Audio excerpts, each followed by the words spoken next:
This is my review of this remaster. Keep that in mind. This is not a review of Dead Rising as a game, because frankly, everything that someone would like about the original Dead Rising is present in this game. The voice acting, absolutely not. That's right, got a tip that something big's happening. What the heck is that? I must have missed the memo that it's a different voice actor. I don't make my living waiting for the TV to tell me what to cover. I'm gonna have to get used to that. That's kind of rough. I'm not gonna lie. Soundtrack seems to be the same so far. All the dialogue is the same. If it's just a remaster, why'd they do new voice acting? Quick, move! Get over here! Oh, God. Everyone, move this way! Quick, to the stairs!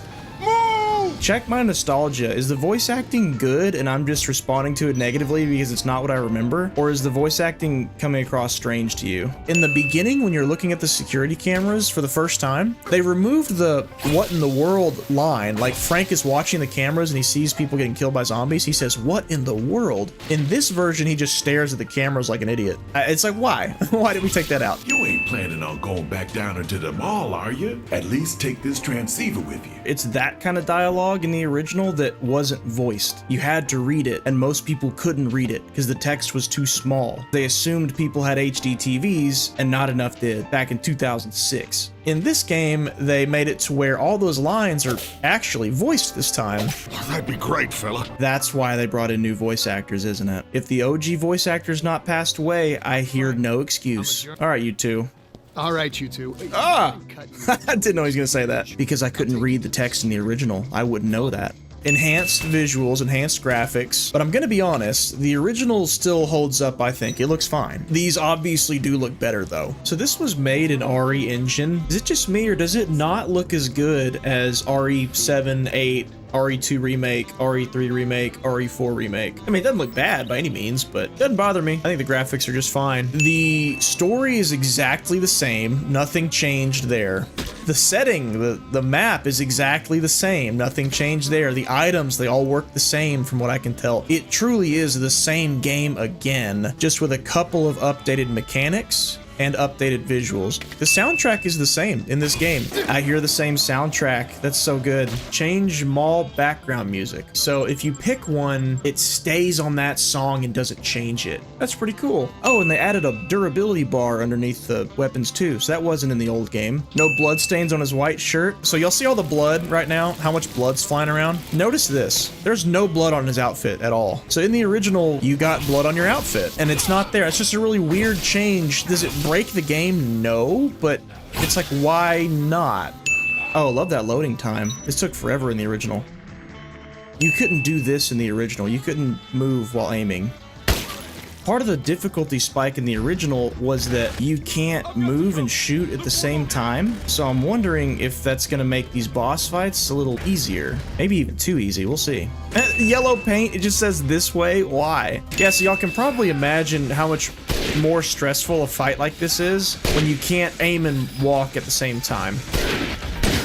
Boom. Not one hit on me. It's apparently easier than the original, intentionally so.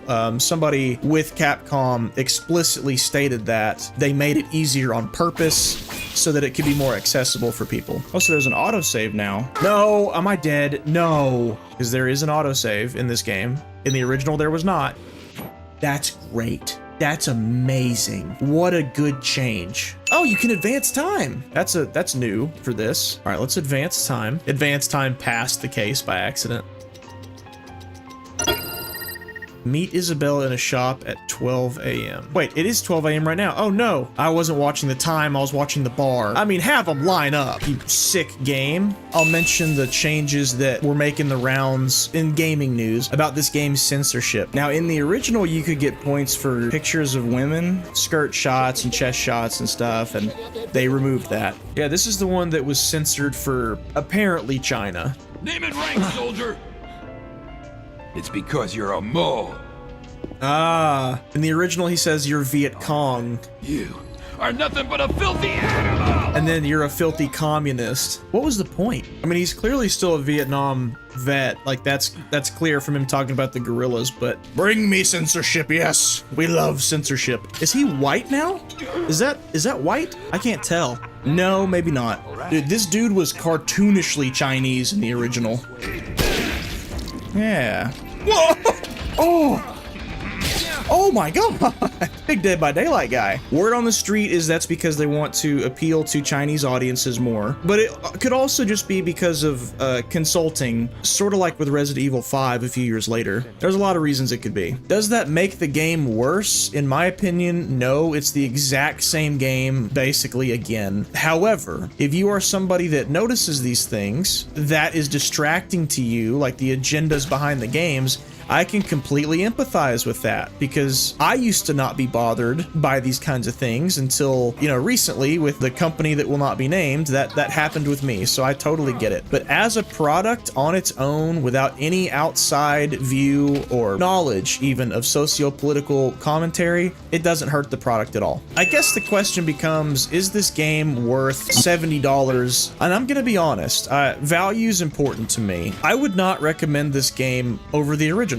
It's because while the changes are good for the most part, you could get the first 3 Dead Rising games for the same price as the remaster. I just don't see enough difference here when that original is only 10. I still stand by, I think the more we as a consumer player base, we keep digging into digital media, I think there will come a day when everything's on a subscription service. And if a game like this comes out, what's gonna happen is Dead Rising, you can play it on a certain subscription service, but then when this game comes out, they're going to temporarily remove it from that service. So if you want to play it, you have to play this version and not the original. I didn't have a bad time with this game. I enjoyed my time with this game. Obviously, I got frustrated by the time mechanics on a few occasions, but here's the thing. Everything I liked about this game, and mostly what I didn't like, is all still present in the original too. Oh wow, look at that. There's been a couple bugs, nothing crazy. This is only the second bug I've seen on this entire playthrough right here.